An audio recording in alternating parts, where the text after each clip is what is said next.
You know, farmers are always looking for ways to get more value out of what they produce. And here in the rolling hills of Wisconsin, one dairy farming family with a rich history is turning to artisan cheese, and they're using their family's legacy and farming philosophy to make the sale. Travel along this rural country road and you're likely to find dairy cows coming down the path and stopping traffic right in front of you. Yep, this is Wisconsin, all right. And it's time for the afternoon milking at Saxon Homestead Farm. Traditionally, there have been two basic types of dairy operations in the U.S. small family farms or large-scale dairies with thousands of cows under shelter. But recently, some dairy farmers have returned to a grazing model of farming. Drive through America's dairyland, and you'll find just over a quarter of dairy cows grazing in grass pastures. Our dairy is based on pasture. The cows are bovines, and they thrive on an environment where they're outside and they're eating forages. Electric fencing keeps the cows in one portion of the pasture while the grass grows back in another.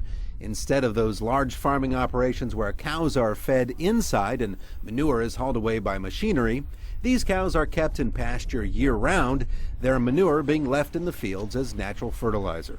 It's a very good system agronomically and environmentally, and it makes sense financially. Bucking conventions is in this farm family's blood. Carl Klessig's father, Ed, wasn't afraid to stand up for his beliefs, even if it meant challenging authority or the status quo.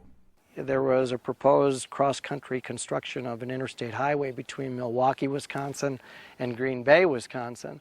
And my dad said, geez, I don't think that's a good idea to take 2,500 acres of prime Wisconsin ag land. And he fought that tooth and nail. Ed Klessig died in 2006, but his legacy of land stewardship continues today. And while his sons were initially hesitant to try this new method, they found that it works for them. Their farming practices have also helped when it comes to marketing the family's latest business venture, Artisan Cheese. In 2007, the family branched into artisan cheese making using their raw milk for cheese blends with a European-influenced taste. Jerry Hemrell is Carl's brother-in-law. He runs the cheese-making operation.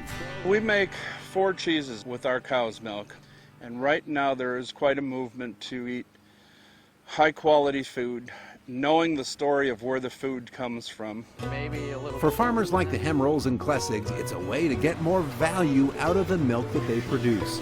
Artisan cheese sales continue to grow in a state better known for its bright yellow hunks of sharp cheddar.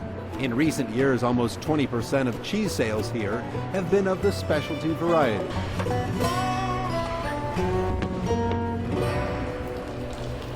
So here's where the cheese is stacked up, ready for distribution, and you can see they make a lot of cheese here at Saxon. Something else you can also see is this design on the side that's molded into the cheese wheel. It's something they're pretty proud of that's unique to Saxon, and it's also something that took them 6 months to figure out how to do. So you can imagine they're going to keep the process a secret.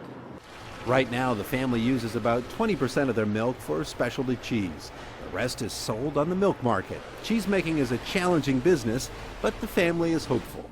We feel it's going to grow because we can trace it right back to this herd of cows being milked in the grass pastures. We can trace it, right back. So we can be honest to the story. It's not a story, it's what's real. It's a reality that would have never happened if not for their father, Ed. And while he didn't ever get to see the cheese factory up and running, his namesake can be found in one of the family's more popular brands, Big Ed's Gouda.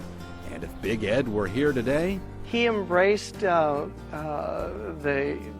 things that the next generation wanted to do with open arms.